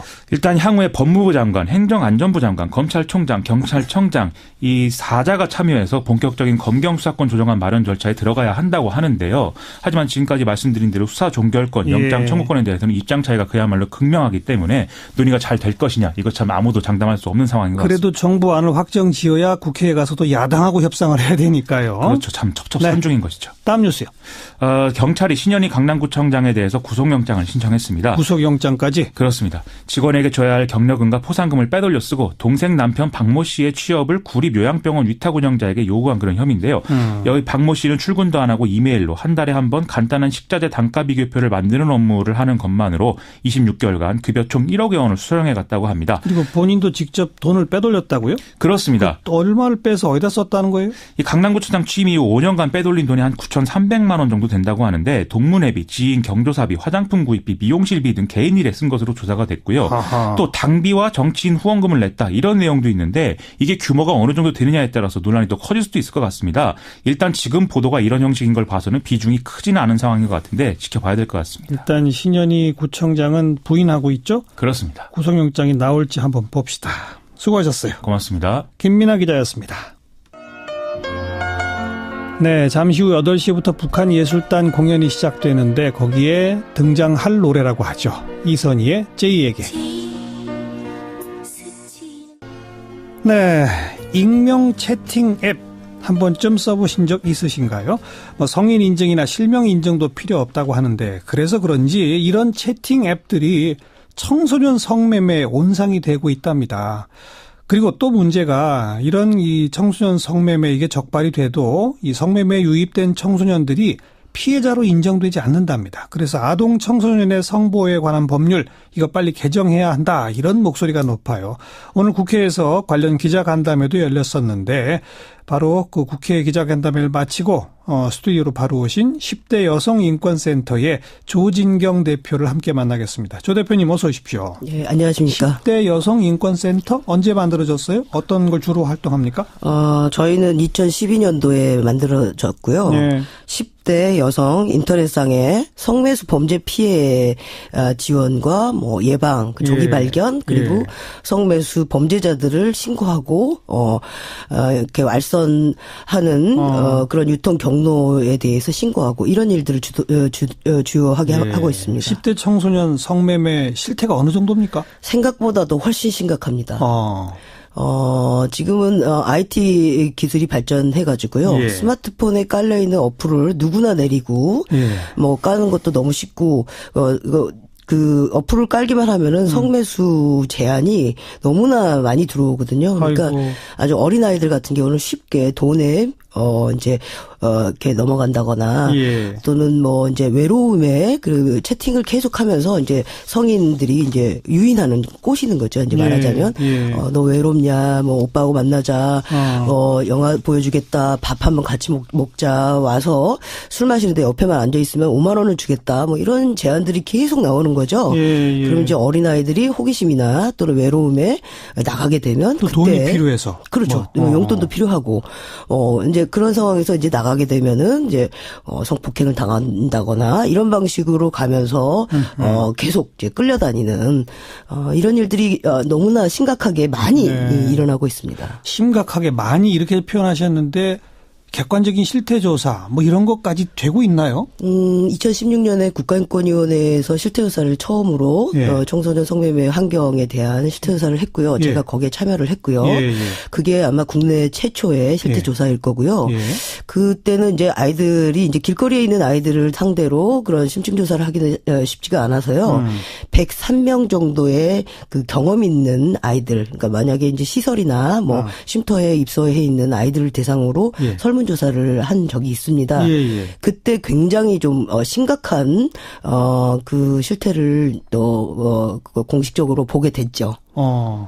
그랬더니 그 103명의 청소년들이 주로 스마트폰의 어플을 통해서 맞습니다. 대부분 그러니까 이제 그 아이들이 18세, 19세 같은 경우는 온라인, 이제 채팅, 사이트를 중심으로 들어갔다면 지금 13세, 15세, 17세 미만은 거의 대부분의 어플리케이션을 사용하는 거죠. 그리고 최근의 경향에는 이제, 인터넷, 그러니까, 스마트폰 어플에 TV가 있어요. 개인 TV가 어플로 다운받게 돼 있고, 그 TV를 이제 집에서도 이제 찍고 돈을 그 영상에 올리면은 그 영상에 따라서 이제 상대방이 돈을 계속 주는 거예요. 그래서 이 상대방이 길게 보면 볼수록 돈이 많이 나가는 그런 방식으로 이제 어플리케이션을 운영하기 때문에 어린 아이들이 5천 원은 갖고도 굉장히 성적인 그림을 사진을 만들어서 올린다거나 이런 일들이 최근에는 굉장히 많아지고 있습니다. 그러니까 해가 갈수록 점점 이 실태가 위험해지고 있다 이렇게 말할 수 있습니까? 점점 많아지고 있고. 그렇습니다. IT 발전과 이제 같이 가는 거죠. 그래서 이제 예전에는 온라인 사이트였다면 지금은 스마트폰 어플리케이션이었다면 이제 앞으로는 개인 방송으로 이제 진화할 거라고 저희는 예측하고 있습니다. 그리고 그 연령도 이제 과거에는 뭐 중학교 2학년, 고등학교 1학년 이런 아이들이 초기에 유입됐다면 지금은 초등학교 6학년이 지금 유입되고 있는 실정입니다. 그러니까 기술 발달에 따라서 청소년들이 옛날보다 더 쉽게 더 많이 성매매에 노출된다. 그렇습니다. 어플리케이션이나 이런 것들이 다운받기도 너무 쉽고 그리고 바로 깔고 난 다음에 실명 인증이 전혀 없기 때문에 바로 이제 너무나 쉽게 성매매 정황에 노출이 되고 본인들은 아직 너무 어리기 때문에 사실 이게 무슨 일이 앞으로 벌어질지에 대해서 전혀 모르는 거죠. 이런 어플 자체를 좀 차단하거나 제한하거나 법적으로 처벌하거나 이럴 방법은 없나요? 현재로서는 전혀 없습니다. 그러니까 저희 기관이 계속 모니터링을 해서 이게 2012년부터 계속 어플리케이션 또는 뭐 이런 사이트들이 문제가 있어서 사실 2014년 하반기부터 어플리케이션이 이제 이동 경로가 됐어요. 그래서 계속 저희가 추적을 해왔고 2015년도에는 관악구 그 14세 소녀 살해 사건이 있었거든요. 관악구 모텔에서. 그것도 어플리케이션을 통해서 유인이 됐고 그리고 사실 어플리케이션을 통해서 성매매를 하고 있다는 건 우리 사회가 다 알고 있다는 거죠. 그러니까 초창기 어플리케이션의 이제 운영이나 제작하는 사람들은 사실 뭐 간단한 단순한 채팅을 목적으로 만들었다고 한다면 현재 시점에서 어플리케이션이 성매매의 원상이 되고 알선의 창구가 되고 있다는 거를 모르는 사람이 없다는 거죠. 이런 맥락에서는 이제 그 우리가 이제 이 어플리케이션 운영자들이 성매매 알선 자들이다 이런 맥락에서 2016년도에 255개 기관들과 연대해서 이 문제가 되는 어플리케이션 7개를 고소 고발을 했습니다. 그랬는데 이제 2017년 12월 달에 지금 관련 법령이 없다. 이 어플리케이션 알선자들을 처벌할 수 있는 관련 법령이 없다라는 의미의 지금 그 증거불충분 무혐의로 판결이 났고요. 그래서 저희가 다시 항고를 한 상태입니다. 그 논리적으로만 따지면 오로지 성매매 중개만을 목적으로 어플리케이션을 개발한 것이 명확하다면 처벌이 되겠습니다만 그게 명확하게 밝히기가 어려운 거겠죠. 증거를 저희가 많이 제출을 했습니다. 그래서 예를 들면 2015년도에 그 문제가 됐던 어플 같은 경우는 이제 관악구에서 소녀 14살짜리가 이제 성매수자한테 이제 살해를 당했을 그 시점에 이제 사건을 통해서 그 어플이 많이 알려지게 됐고 그 어플이 실명 인증을 도입을 해요. 그래서 이제 어플리케이션 상에 본인이 실명을 인증하지 않으면 못 들어가게 하는 그런 장치를 마련을 해요. 그래서 저희가 저희가 드디어 어플리케이션들이 이런 식으로 변화를 하는구나. 네. 최소한 아이들은 지키겠구나 이렇게 생각을 했는데 3개월 진행하고 난 다음에 그 실명 인증제를 내려버리는 없애버려요? 거예요. 예. 그리고 20세부터 체크하게 하는 방식으로 이제 어플리케이션에 이제 진입하는 방법을 바꾸는 거예요. 그거는 사실은 이제 20세부터 들어올 수 있는 채팅 어플인데 나이를 속인 아이들까지 우리한테 어떻게 하라는 거냐라고 하는 방식의 이제 자기 책임을 벗어나기 위한 운영자들의 어떤 꼼수였던 거죠. 그리고 두 번째로는 이제 그 이후에 저희는 정말 경악했습니다. 이렇게까지 꼼수를 부리면서 돈을 벌려고 10대 아이들이 유치하는구나. 왜냐하면 10대 아이들이 유치해 있다라고 하는 것을 알고 성매수자들이 거기에 더 많이 몰리는 걸 알고 있거든요. 그렇죠. 그리고 그 이후에 저희가 계속해서 이제 문제가 되는 어플리케이션들 증거를 모아서 방심에 신고를 하고 그렇게 계속 이제 그 대응을 해왔는데 그 이후에는 아예 어플리케이션에 증거를 그러니까 만들 수 있는 캡처 기능이 있습니다. 이제 대화를 할 때 성매수 제한을 하는 그런 돈을 뭐 준다고 한다거나 이런 걸 캡처하라고 저희가 계속 정보를 제공했는데 그 캡처 기능을 아예 막아버리는 거예요. 그래서 아예 증거 채팅 자체도 못하게 어플리케이션들이 이런 식으로 진행하는 거죠. 그거는 명백한 성매매 알선행위고 성매수자들의 그 편의를 도모하고 성매수를 더 이렇게 유혹하기 위한 방식이라고 저희가 볼 수밖에 없고 그런 증거들을 모아서 경찰에 제출을 했지만 저는 그런 것들을 저희가 제대로 수사했다고 생각하지 않습니다. 그리고 또 법적 근거도 미비하다고 하고 무조건 법적 근거가 없다고들만 얘기를 하는 거죠. 필요하면 이 법을 조금 더 손보더라고 해서 어쨌든 요거 좀 진지하게 고민을 해야 되겠고요. 또 하나 오늘 이제 국회에서 기자간담회 하신 핵심은 아동 청소년의 성보호에 관한 법률 여기 고칠 조항이 있다는 거 아니겠습니까? 이 법률은 아동 청소년 대상으로 성폭행하거나 성매수한 사람들 더 엄하게 처벌하는 법이잖아요. 그런데 뭘 고쳐야 됩니까? 지금 이 아청법 같은 경우는 그러니까 이 줄여서 아청법이라고 얘기를 하는데요. 성보호를 하겠다고 하는 법률인데요. 피해 아동 청소년과 대상 아동 청소년을 구별을 하고 있어요. 무슨 뜻이에요? 피해는 뭐고 대상은 뭐예요? 피해는 이제 강간. 그래서 뭐 그 이제 막심한 어떤 그 강제성이 있을 때만 피해가 되고요. 대상 아동 청소년은 성매매의 대상이 된 아동 청소년을 말하는 거예요. 그래서 말하자면 이제 자발적인 청소년이라고 규정하는 거죠. 자발적인 청소년이라고 되어 있을 때는 피의자로서 조사를 받게 되어 있습니다. 그래서 이 친구들은 처벌해야 마땅하나 청소년이니까 보호 처분한다 이렇게 되어 있습니다. 그런데 이제 피해자 그러니까 우리는 이게 말이 안 된다는 거죠. 왜냐하면 거의 청소년들은 어플리케이션을 통해서 성매매의 유인이 되기 때문에 사실은 알선자들이 안 보이는 거예요. 그리고 또 대부분이 연애 같은 형식으로 제안을 하고 뭐 그 계속 꼬시는 거예요. 성매수자들이 계속 이쁘다 뭐 이런 식으로 이제 그루밍이라고 하는 그러니까 당근을 주고 이 아이들을 달래서 성적 목적으로 이 아이를 굉장히 치열합하고 만나서 이제 성을 이제 착취하기 위한 그런 방식 그루밍이라고 하는데요. 그런 방식으로 아이들을 이렇게 꼬셔서 길들인다는 거죠. 맞습니다. 계속. 그렇게 해서 만나기 때문에 대부분은 이제 알선자들이 안 보이거나 또는 아이들 자체가 성매매라는 생각이 없이 연애를 한다고 보는 거예요. 그러다가 이제 결정적으로 저는 더 이상 아저씨를 안 만나겠어요라고 한다면 이제 협박을 하는 거죠. 이제 뭐 사진을 찍거나 아니면 학교에 알리거나 부모님한테 알리겠다고 협박을 하면서 너는 성매매를 한 거다. 또는 이게 네가 알려주면 그 볼만하겠다. 너는 뭐 이런 방식으로 계속 그 아이를 이제 이 성착취의 대상으로 끌고 가고 있기 때문에 실제로 이제 이 대상아동 청소년들이 대부분 어플리케이션을 통해서 가기 때문에 이 아이들은 알선자가 없어서 강제라고 구휼하기에는 굉장히 미약한 부분들이 많은 거예요.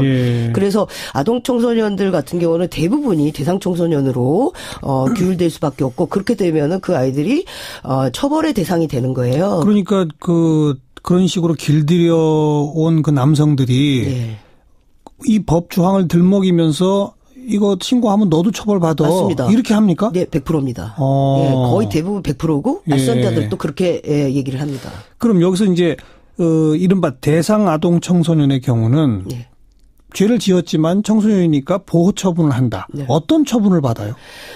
이 친구들이 일단은 이제 그 보호 처분을 받기 전에 네. 이 친구들 경찰에 가서 조사를 받아요. 네. 근데 경찰에 가서 조사를 받을 피의자 신분으로 조사를 받습니다. 피의자로. 예, 그러면은 일단은 이 아이들이 어려도 예. 국선 변호사의 지원을 받을 수 없어요. 예. 그러니까 가해자, 남성 가해자, 성매수자하고 동일한 지위에서 조사를 받게 됩니다. 아하. 그리고 난 다음에 이 친구의 성행이나 뭐 이런 걸 갖고 이 친구가 이제 오랫동안 집을 나와 있다거나 뭐 예. 이런 식의 뭐 범죄를 계속 저질 것 같다. 뭐 예. 이렇게 되면은 분류심사원에 넘어가게 돼요. 예. 근데 그 분류심사원에서 4주나 6주간의 아이의 품행을 계속 이제 바라보면서 이 아이에게 보호처분 1호부터 10호까지 내리게 되는 거거든요. 보호처분 1호 10호는 뭐예요? 보호처분 1호는 이제 부모에게 맡긴다. 지도 감독을 맡긴다. 10호 같은 경우 2년의 소년원에 처한다. 이런 규정인 거예요. 거기까지. 네. 그래서 예. 이 친구들이 이제 그런 처벌을 받기 전, 그러니까 처분이 내려지기 전까지 분류심사원에서 이제 감시를 당하는데 네. 그 분류심사원은 거의 감옥입니다. 그래서 철창에서 생활을 하고요. 그 아이들이 그래서 포승줄에 묶여서 그 생활을 하는데 누가 절도 가해자들이나 알겠어요. 이런 아이들하고 동일한 처분을 받는 거죠. 명백하게 범죄자로 처벌을 받는 거로군요. 맞습니다. 예. 네. 근데 자꾸 국가는 보호라고 얘기를 하는데 네. 아이들 같은 건 자기가 처벌이라고 생각하기 때문에 경찰에게 알리기가 어려운 거죠. 그러니까 협박의 대상이 될 수밖에 없습니다. 근데 뭐 일각에서는 아니 그 요즘 청소년이라 하더라도 자기들이 돈을 벌기 위한 목적으로 의도적으로 그렇게 했다면 그건 처벌해야 되지 않아? 이런 주장하실 분도 있을 것 같아요. 네, 청소년이 언제부터 그러니까 그 아이들이 이 성행위에 대해서 언제부터 그거를 잘 알고 내가 돈을 벌 거야 이걸로 이 성행위를 열심히 해가지고 내가 돈을 벌 거야 그거를 어떤 청소년이 처음부터 계획적으로 하겠습니까? 처음에는 모든 과정이 성폭력과 그루밍과 이런 여러 길들이기 꼬시기 이런 과정들이 있으면서 이 아이들이 성매수에 이제 유인이 되게 되는 그런 과정들이 생략되는 거죠. 그런 일들이 계속 있는데 이 친구는 부모한테 말하기도 어렵고 경찰한테 신고하기도 어렵고 성매수자들은 자기를 계속 협박하고 알선 범죄자들은 계속해서 하루 10번 이상을 돌리고 이런 상황에서 이 친구가 아예 이제 모든 미래를 나는 희망을 잃고 학교에서 나오고 집에서 나오고 방법이 없지 않습니까? 말이 안 된다고 생각해요. 그러니까 지금 10대 여성인권센터의 이 법 개정 주장은 그 이른바 대상 아동 청소년이라고 하는 것 자체를 없애자 이건가요? 네, 맞습니다. 영국이나 이런 서구에서는 아동 청소년 성매매라는 용어 자체를 아예 삭제했어요. 네. 그래서 아동 청소년은 매매의 대상이 아니라는 거예요. 이미 그러니까 위력에서도 그러니까 나이가 한국 사회에서 굉장히 중요하고 성인과 아이들은 동일하게 계약을 하지 않습니다. 그래서 이미 이렇게 성인과 아이들과의 매매 자체가 인정이 안 되고요. 그리고 그러니까 그루밍 자체를 범죄화하는 시도를 이미 하고 있기 때문에 아동 청소년에 대한 성매매라는 용어를 성착취 범죄로 바꾸고 있고요. 모든 형법에 있는 모든 법 조율에서 법 조문에서 아동 청소년 성매매라는 용어를 삭제하고 있습니다. 네. 명백히 아동 청소년은 성착취 범죄일 뿐이다. 맞습니다. 그렇습니다. 그러니까 그 아동 청소년은 전부 다 피해자다. 맞습니다. 네. 그리고 성인들이 그 아이들을 성적으로 이용하는 겁니다. 책임은 성인이 져야 되는 거죠. 이 관련 법 개정안들이 국회에 다 가 있죠? 지금? 남인순 의원실과 김사만 의원실에서 2016년 8월과 2017년 2월에 개정안이 이제 발의가 됐습니다. 어떻게 국회에서 논의가 될지 저희도 계속 관심 갖고 지켜보겠습니다. 오늘 고맙습니다. 감사합니다. 10대 여성인권센터 조진경 대표였습니다. 시사자키 오늘 순서 마무리 짓겠습니다. 내일 저녁 다시 인사드리죠. 안녕히 계십시오. 제가 파악하고 있는 사건들 몇 가지를 오늘 말씀을 드렸고요. 당직자가 그 회식 자리에서 여성 당원에게 성희롱적인 어떤 발언을 했다든가, 그리고 어떤 특정한 부문위원장이 소속되어 있는 여성 당원에게 스토킹을 했다던가, 이것은 제가 이제 확인되어져 있는 상황이고, 아마도 이 이외에도 우리 당 안에서 말 못하고 아직 그 자신이 피해를 입었다라고 얘기하지 못하는 또 다른 제2제3의 피해자가 있을 수도 있다. 그렇기 때문에 사실 미투 운동이라는 것이 피해자가 자기가 용기 내서 나 이런 피해를 당했습니다라는 얘기를 하는 그런 운동이지 않습니까? 그런데 사실 그 피해자가 자신의 피해를 복귀하고 사람들 앞에서 그것을 드러낸다라는 것 그 자체가 엄청난 고통이 따르는 것입니다. 예. 그런데 그분들에게 또다시 더 용기를 내셔서 더 얘기를 하십시오라고 하는 것이 과연 지금 시점에 정치인으로서 해야 할 얘기인가 예. 그 고민을 하게 됐고요. 예. 그래서 오히려 그 조직이나 단체 안에서 우리 조직과 단체 안에서는 그런 일이 있었는가 없었는가 이런 걸 더 살피고 들춰내고 예. 이러는 일이 필요하다고 봤습니다. 그리고 아직 다 드러내지 않은 그런 피해자가 있다면 당의 대표로서 진심으로 사과를 드리고 싶어서 예. 그런 말씀을 드리게 된 것입니다. 그 하나하나 이렇게 사실이 확인되면 당원 당규에 따라서 철저히 징계는 지금 다 하고 있다 이런 겁니까? 지금으로서는 다 제가 확인되고 있는 사항들은 그런 절차를 다 밟고 있습니다. 그러면서 또 지금 한국 정치에는 숨어있는 안태근이 없는가? 여의도야말로 성폭력이 가장 빈번한 곳으로 여성 정치인, 보좌인, 언론인에 가해지는 성폭력은 일상적이다 이런 표현까지 쓰셨는데 정말 그렇습니까? 네. 정치권이 그래요? 그것은 각자 정당들이나 언론기관이나 이런 의원님들은 의원님들대로 자신의 의원실 안에서 벌어지는 일들이나 이런 것들에 대해서 면밀히 살펴보고 성찰하셔야 될 부분이라고 저는 봅니다. 제가 건네 들은 이야기들로도 상당 부분 이런 예. 일들이 비일비재하다는 것을 알고 있고요. 예. 이번에 그 서검사 사건이 터지고 난 다음에 의원실 각 보좌관들이 서로 소통하는 SNS 상에서도 왜 이런 문제에 목소리를 높이면서 정작 우리 내부에 있는 문제에 대해서는 아무도 얘기하지 않는가 이런 이야기를 하는 여성 보좌관들도 저는 상당히 있는 것으로 알고 있습니다. 그렇기 때문에 지금은 이것이 무슨 어떤 검찰 내부의 개혁을 왜 안 하냐, 어떤 당에서는 왜 그런 성폭력 문제에 대해서 눈 감냐 이렇게 남 탓을 하기보다는 자기가 소속되어 있는 곳, 자기가 몸담고 있는 조직 안에서 책임 있는 위치에 있는 분이 우리 안의 문제를 내가 덮으려고 하거나 해결하지 않으려고 하지는 않았는가. 이런 성찰을 하는 것이 훨씬 더 중요하다는 그 강조를 드리고 싶었습니다. 그러니까 여의도 정치권은 그런 피해를 당한 사람들이 유별나게 내가 이런 피해를 당했다라고 하소연하기 어려운 구조입니까? 이 모든 성폭력, 특히 성희롱의 문제는 권력관계 안에서 이루어집니다. 그럴 때 사실 이 정치권이라는 것은 권력의 정점에 있지 않습니까? 어떤 때는 여성 기자가 의원으로부터 막말이나 반말, 하대하는 이야기 이런 걸 들어도 쉽사리 그것에 대해서 문제 제기를 하거나 이렇게 굉장히 어려운 곳입니다. 그런 측면에서 이 여의도가 어떤 권력관계 정점에 있기 때문에 훨씬 더 그 문제에 대해서 투철해야 된다라고 하는 그런 점을 강조를 드린 것입니다. 그 서지현 검사도 검찰에 잘 나가는 고위 간부들 나는 이쯤 해도 괜찮아라는 인식을 갖고 있는 것 같다 이런 식의 증언도 하지 않았습니까? 네. 사실 고위 검찰보다 정치인들은 더 권력이 세니까 정치인들이 그런 행동을 보이는 경우들이 있더라 이런 얘기인 거죠?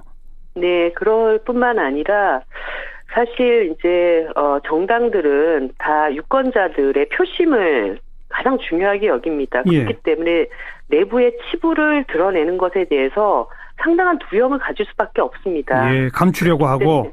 네. 그렇기 때문에 피해자의 고통을 우선하다기보다는 조직을 외부적으로 어떻게 잘 보일 것인가 이런 것을 더 신경을 쓰기 때문에 오히려 그 피해가 가중되는 경우들이 더.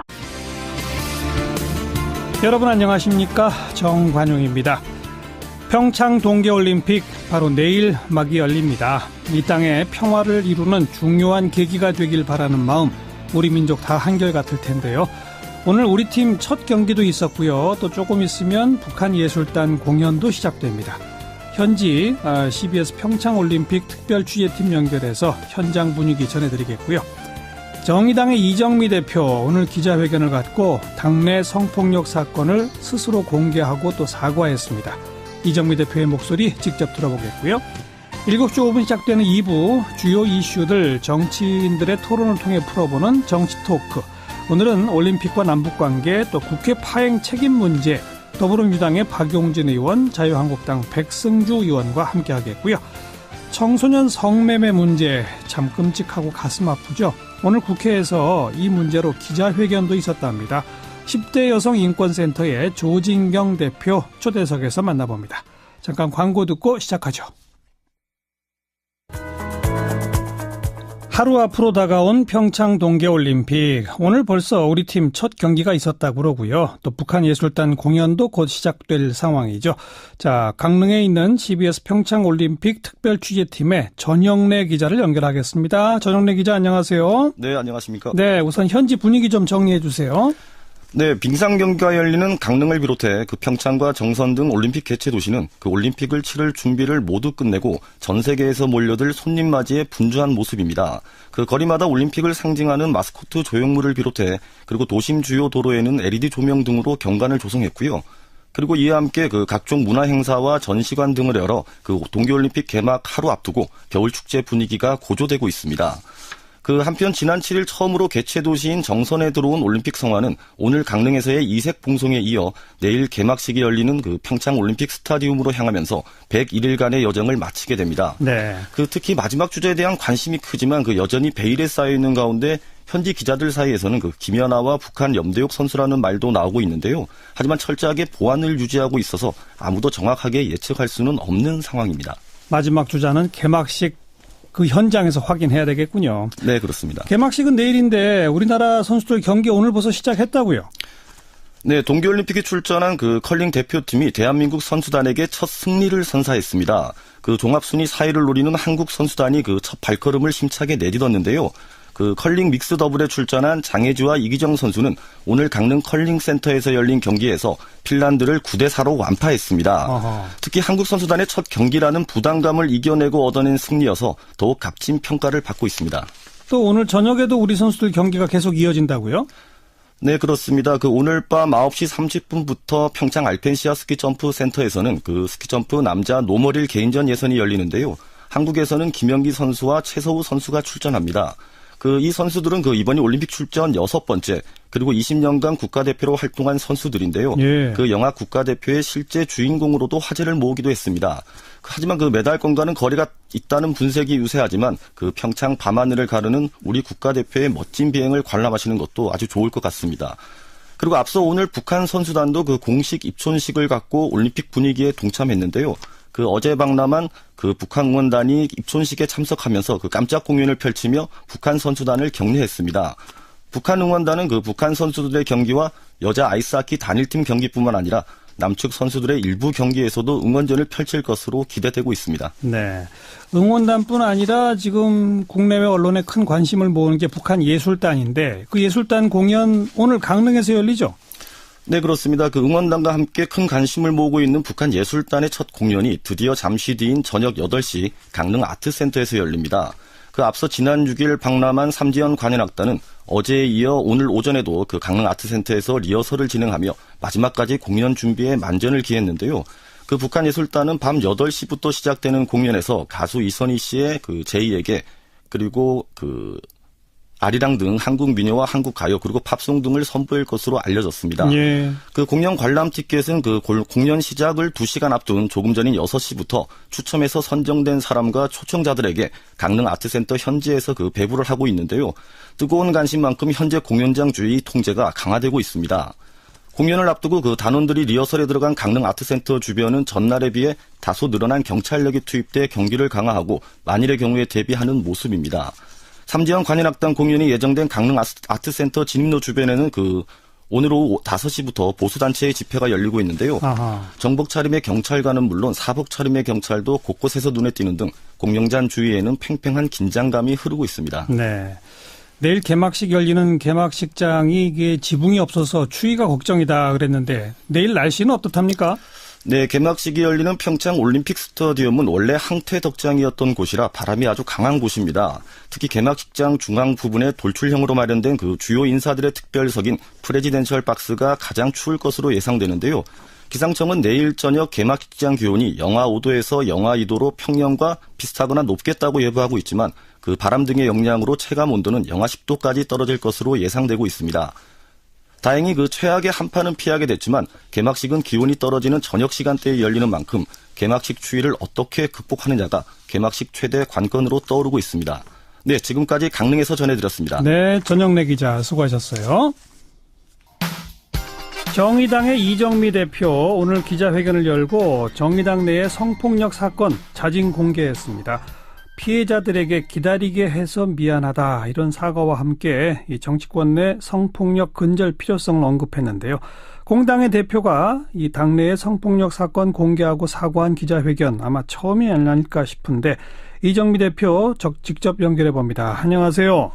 네, 안녕하세요. 예, 이게 시작은 작년 10월 발생한 일이라면서요? 아, 네. 오늘 제가 기자회견을 했던 것은 그 작년 10월에 있었던 어떤 특정한 사건을 말씀을 드리기 위한 것은 아니었고요. 예. 그 정당 안에서 우리가 여러 가지 당규상 그 성폭력 피해를 예방하거나 발생했을 때 처리할 수 있는 규정도 있고 또 당내 성폭력 예방을 위한 의무교육 등이 진행되고 있지만 진보정당 안에서조차도 이러한 일들이 계속적으로 일어나고 있다. 그래서 이런 문제들에 대한 자기 고백과 성찰 이것이 필요하다라는 취지에서 오늘 기자회견을 하게 된 것입니다. 근데 아무튼 기자회견 하시면서 당직자의 직무정지 결정한 걸 먼저 밝히셨잖아요. 네네. 그러니까 그건 어떤 케이스입니까? 작년에 우리 당 안에서 상당한 그 언어폭력 을 행사했던 성폭력 사건이 있었습니다. 예. 그래서 당시에 그 성폭력 가해자인 전국위원을 당에서 그 당기위원회를 통해서 제명하는 사건이 있었는데요. 예. 이게 단순히 그 가해자 한 명의 문제로 끝난 것이 아니라 그 주변에 있는 분들이 피해자를 고려하고 더 이상의 그 가해가 확산되지 않도록 노력해야 될 의무가 있지 않습니까? 그런데 또 다른 전국위원회에 의해서 2차적인 정신적 피해를 주는 이런 일들이 벌어졌다는 것을 확인하게 되었습니다. 아하. 그래서 2차 가해의 전반적인 그 상황들은 당의 그 윤리심판위원회와 같은 역할을 하는 단기위원회 안에서 조사를 해야 하지만 당으로서 그 주요한 당직을 맡고 있는 사람으로 인하여 이런 피해가 또 발생했기 때문에 당 대표가 취할 수 있는 적극적인 조치로서 직무정지를 오늘 결정을 하게 된 것입니다. 네. 그러니까 작년 10월에 가해자는 이미 징계가 됐지만 2차 가해가 있었다는 얘기죠. 네네. 그 2차 가해를 확인하고 오늘 조치를 취했다 이 말씀인 거고요.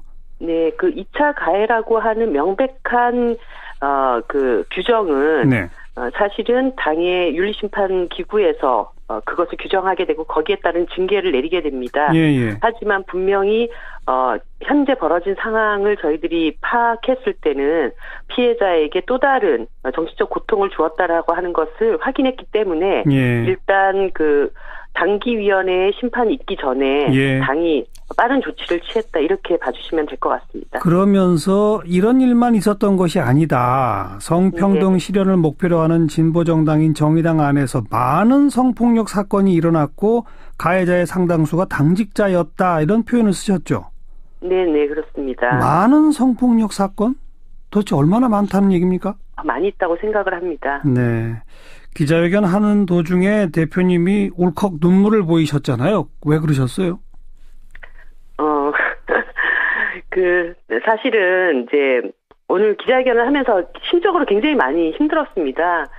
그동안 아직까지 피해 문제, 미투 운동이 막 벌어지면서, 여성들이 용기를 내고 있다, 이런 게 박수를 치시는 분들도 많이 있지만, 그 이야기 자체를 하는 것, 그 자체가 고통스러운, 피해자들도 상당히 있을 것이고, 그분들을 정치가 제대로 보호하지 못했다라고 하는 것에 대한 자책감도 상당히 있었습니다. 그리고, 제가 그동안 소홀한 것이 있어서 혹시라도 더 고통받고 상처 입었던 분들은 없었을까 이런 여러 가지 감정들이 좀 떠올랐습니다. 이정미 대표도 정치하시면서 성희롱 피해를 입은 적이 있으시다면서요? 여성으로 살면서 정치를 하던 안 하던 일상적으로 그런 문제 굉장히 많이 직면합니다. 저도 20대 때부터 그런 경험들이 이렇게 저렇게 있었는데 정치를 하면서는 사실 이제 선거운동 기간에 남성 유권자로부터 굉장히 감당하기 어려운 그런 성희롱이 있지만 또 그분들이 유권자이기 때문에 대응하기가 너무 어려운 그런 피해가 있었죠. 네. 선거운동 하러 거리에서 유권자들을 만나는데 그 유권자가 그렇게 성희롱을 한다. 네. 거기도 근데 단호하게 아무리 유권자라 하더라도 단호하게 대응해야 하는 거 아닐까요?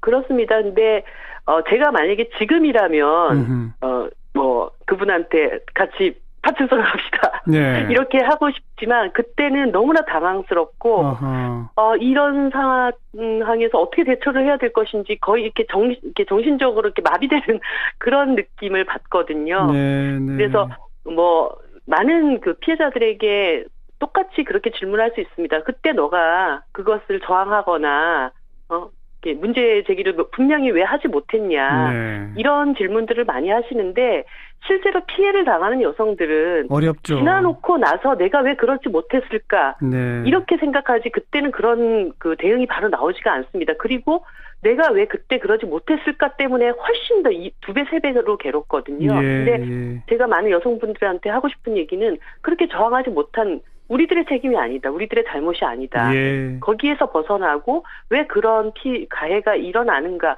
이 문제로 모든 것을 다시 초점을 맞추는 것이 필요하다. 이렇게 말씀드리고 싶어요. 정의당 내의 사건에 있어서 진상규명 철저히 하겠다 이렇게 하셨는데 앞으로 구체적으로 어떻게 임하실 겁니까? 일어나는 일부터 일단 제대로 처리하는 과정들이 필요하다고 보고요. 네. 사실 오늘 기자회견을 하고 나서 또 한 분의 여성으로부터 이제 문자를 받았습니다. 오늘 기자회견을 보고 용기 내어서 저에게 자신도 이런 고통을 겪고 있다. 아마 이런 일들이 이제 계속적으로 일어나게 될 텐데 당적으로 조금 더 면밀하게 대책을 마련할 수 있도록 더 힘을 써야 되겠구나 이런 생각을 하게 됐습니다. 네, 정의당이 출발이 돼서 이 정치권에 만약 이런 것들이 만연하다면 완전히 극복될 수 있는 새로운 문화를 좀 창조해 주시기 부탁을 드리겠습니다. 오늘 고맙습니다. 네, 감사합니다. 네, 정의당 이정미 대표였습니다. 윤태곤 실장 어서 오세요. 네, 안녕하세요. 국민의당 송기석, 민주평화당 박준영 두 의원이 의원직 상실했죠. 예. 박준영 의원은 아예 실형까지 살아야 되고 그렇죠. 송기석 의원은 회계 책임자가 집행유예 판결을 받았어요. 둘 다 상실입니다. 네, 이제 재보궐선거 하겠네요. 그렇죠. 6월 지방선거 때 같이 합니다. 그리고 13일에 한국당 박찬호 의원도 대법 판결 앞두고 있어요. 아하. 박 의원은 2심에서 벌금 300만 원 선고받았습니다. 예. 벌금 100만 원 이상이면 의원직 상실인데 그렇죠. 아시다시피 대법원 판결은 뭐 이걸 80만 원으로 낮춰주고 이런 건 없어요. 네. 유죄냐 기냐 무죄냐. 아니냐. 그렇죠. 예, 유죄냐 무죄냐만 따집니다. 예. 지금까지는 재보궐 몇 곳입니까? 오늘은 둘 다 호남이죠. 예. 지금 이제 총 6곳이 됩니다. 6군데. 박준영 의원 지역구가 전남 영암 무안 신안군, 송기석 의원 지역구는 광주 서구갑. 그다음 빈자리들은 이렇습니다. 최명길 전 국민의당 의원의 낙마로 공석이 된 서울 송파을. 그리고 안철수 국민의당 대표가 대선 때 사퇴했잖아요. 네. 그래서 서울 노원병이 비었고 윤종호 전 민중당 의원의 당선 무효형으로 자리가 난 울산 북. 그 LCT 비리로 구속 수감 중인 배덕광 전 의원은 이 1심에서 형량을 많이 받아서 그런지 그 의원직 사직을 했어요. 예. 거기가 부산 해운대 을입니다. 전국 곳곳이네요. 서울 두 곳, 호남 두 곳, 영남 두 곳. 그리고 예. 박찬호 의원 뭐 두고 봐야 아는 거지만 만약에 생긴다면은 충남 천안갑, 충청이잖아요. 네. 말 그대로 전국 골고루죠. 또 현직 의원이 광역단체장 출마한다 그러면 또 더 늘어날 수도 있죠. 그렇습니다. 지금 이제 각 당이 의석수 한석이 워낙 소중해가지고 의원들 단속을 심하게 하고 있어요. 예. 예컨대 자유한국당의 이제 이철호 의원은 경북도지사를 나가려고 하는데 사퇴하고 경선에 임하겠다. 그러니까 이 홍준표 대표가 따로 불러가지고 주저앉혔어요. 네. 뭐 이거는 가능한 이야기인데 지역에 따라서는 아예 출마 자체를 못하게 하려고 하는 압박을 넣는 이야기도 들리고 있거든요. 예. 하지만 결국 뭐 몇 군데든 나오긴 나올 겁니다. 그러면 총 한 10군데? 그렇죠. 10여 곳 되는 거죠. 그 뭐 미니 총선 얘기가 나오네요 벌써? 그렇죠. 거기다가 지금 1당 2당 의석수가 거의 붙어 있잖아요. 네. 관심이 쏠리고 거기에다가 지방선거하고 같은 날 치러지니까 정치적 말하자면 판이 확 더 커지는 거죠. 예. 앞서 짚어봤지만 전국 곳곳인데 서울은 보십시오. 강남, 강북 한 곳씩이에요. 그러면은 서울 전역이 선거권에 들어가는 거죠. 네. 호남은 이제 전남하고 지금 광주만 있는데 아마 전남도지사 나가는 사람 중에 또 현역 의원이 있겠죠. 있을 겁니다. 예. 그럼 이것은 보통 뭐 이제 민주평화당하고 바른미래당으로 갈라져 있지만은 과거 국민의당 자리가 빈 곳들에 민주당이 거센 도전을 할 것이고 그렇죠. 영남 같은 경우에도 아주 흥미로운 게 TK가 아니라 울산하고 부산입니다. 예. 특히 울산 북구 같은 경우에는 아까 제가 민중당 윤종호 의원이 원래 의석이었다고 했잖아요. 네. 현대자동차 소재지예요. 진보세가 센 곳이거든요. 뭐 유명 인사들 출마설도 계속 나오죠. 그렇죠. 아무래도 이제 여권이 우세한 형국이니까 송파을 같은 경우에는 최재성 전 의원, 문 대통령 측근인데 지난 총선에 불출마했었지 않습니까? 예. 본인이 고려하고 있다고 했고 안희정 지사 이야기도 나오고 있고 예. 정봉주 전 의원 같은 경우에도 뭐 서울시장, 재보궐선거 다 염두에 두고 있는 것 같습니다. 여권에서 아무래도 이야기가 많이 나오고 있어요. 판은 커졌고 유명 인사도 더 많이 나올 것 같다. 네. 수고하셨어요. 감사합니다. 윤태권 실장이었습니다. 시사자키 1부 마칩니다. 7시 5분에 다시 뵙죠. 2부 첫 순서 오늘 하루 화제가 된 뜬 뉴스들 정리해드리죠. CBS 김효은 기자 어서 오세요. 네, 안녕하세요. 첫 소식은요? 네, 코레일 노사가 해고자 98명을 전원 복직시키는 데 합의했습니다. 네, 언제 해고된 분들이죠? 이분들이 다 해고 시기가 다른데요. 예. 2003년 노무현 정부 때 이제 철도청이 철도공사로 전환되는데 반대하다가 40명이 해고가 됐고요. 아하. 이후 외주화 구조조정에 반대하다가 4명이 또 해고가 됐고 예. 이명박 정부 때는 코레일이 단체 협약을 일방적으로 해지해서 노조가 파업에 들어갔는데 이때 44명이 쫓겨났고요. 네. 또 박근혜 정부 때 민영화에 반대하다가 10명이 해고가 됐습니다. 예. 근데 그렇게 쭉 여러 번에 걸쳐 해고된 전원을 복직시키기로 했다. 네. 그리고 사실 제가 이제 첫 소식으로 이걸 꼽은 이유가 예. 사실 이 사건이 저한테는 좀 남다른 이유가 있거든요. 왜요? 2009년 이명박 정부가 당시에 공기업 선진화 정책을 강행을 하고 있었는데 그래서 제가 현장에서 취재를 많이 했었고 알고 지내는 해고자분들도 있어서 예. 사실 제가 이번에 개인적으로 축하 문자를 보내기도 했습니다. 네네. 그리고 그래서 오늘 코레일과 철도노조가 해고자 전원 복직에 합의를 한다고 네. 이렇게 서명을 했고요. 맨 처음 2003년부터 따지면 15년 동안이나 해고자 생활해 오신 분도 있는데 네. 참 힘드셨겠는데요. 네, 우울증에 걸린 분도 있고 가정이 붕괴된 분도 있다고 합니다. 네. 해고자 복직은 문재인 대통령의 공약이었는데요. 오영식 전 의원이 지난 6일 신임 사장으로 취임한 지 이틀 만에 전격적으로 복직 합의가 이루어졌습니다. 네. 그리고 또 이번 합의가 굉장히 의미가 있는 게 지금 KTX 여승무원 33명의 복직 문제가 아직 해결되지 않았거든요. 맞아요. 저희 방송에서 여러 차례 소개했어요. 네네. 불법 파견에